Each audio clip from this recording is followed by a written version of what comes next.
शिव महापुराण जी की कथा के क्रम में आज शिव महापुराण की कोटि रुद्र संहिता का आज अंतिम 43वां अध्याय, जिसका नाम है ज्ञान का निरूपण और शिव विज्ञान के फल का वर्णन।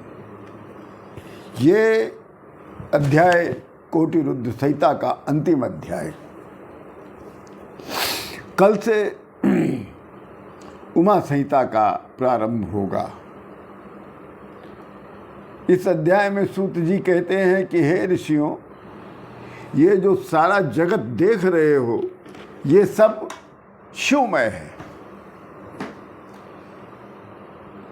शिव जी ही जगन्मय है। ब्रह्म से लेकर तृण पर्यंत तक जो कुछ संसार में दिख रहा है वो संपूर्ण संसार शिव ही है।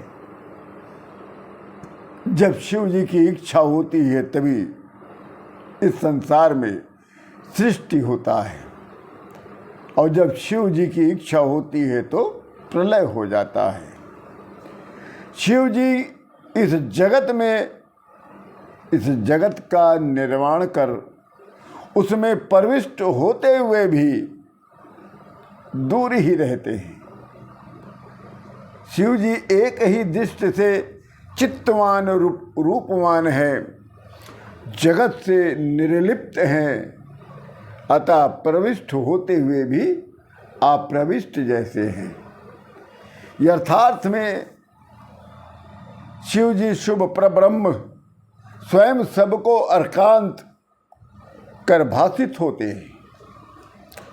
बुद्धि का भ्रम ही अज्ञान है। सूत जी कहते हैं कि हे ऋषियों, बुद्धि का जो भ्रम है वो अज्ञान है, अर्थात अज्ञान ही भ्रम है। शिव जी के अतिरिक्त कोई और वस्तु नहीं है।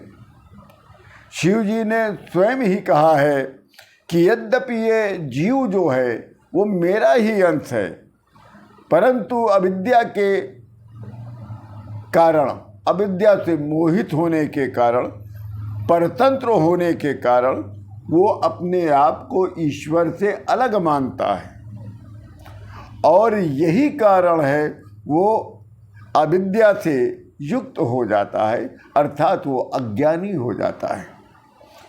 शिवः शिवः शिवश्चैव नान्यदस्ति किंचन भ्रांत्या नाना स्वरूपो ही भासते शंकरः सदा।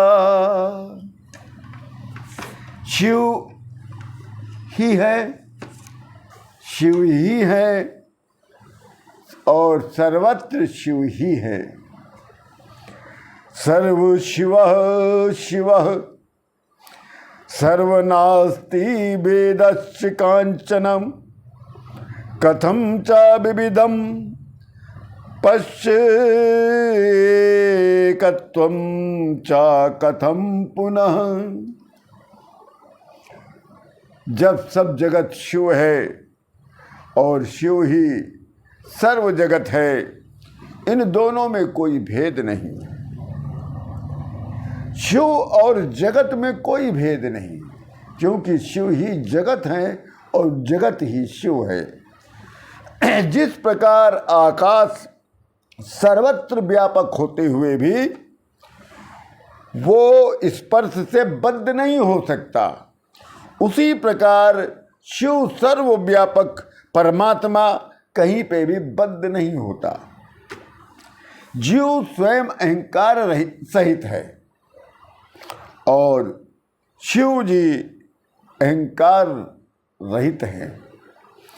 जीव स्वयं तुच्छ और कर्म भोगने से अहंकार सहित हो जाता है, किंतु शिव महान है, निर्लिप्त है। जीव अहंकार से शुद्ध हो सकता है, पर उसे संस्कार करना होगा। जीव अहंकार से शुद्ध हो सकता है, पर उसे संस्कार करना होगा।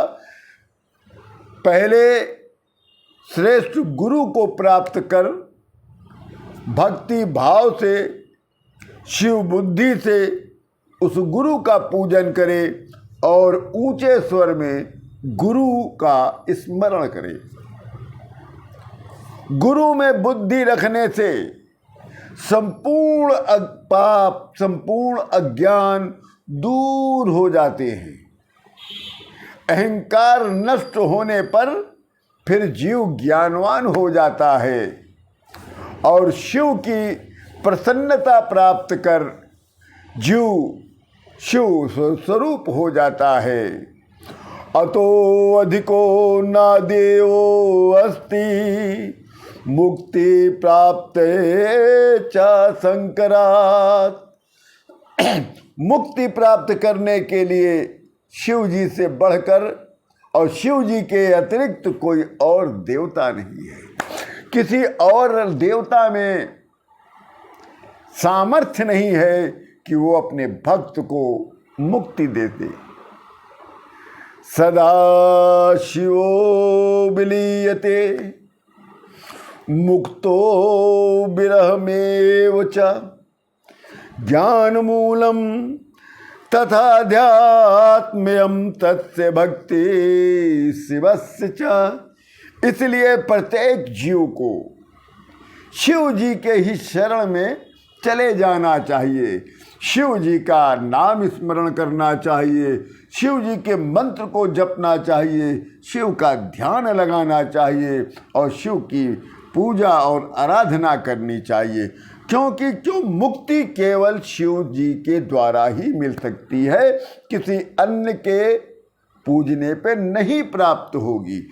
अन्य देवता के पूजने पर आपको केवल धर्म कर्म और अर्थ की प्राप्ति होगी और शंकर भगवान को पूजने पे धर्म कर्म अर्थ सहित मुक्ति भी प्राप्त हो जाती है। जय जय श्री राम।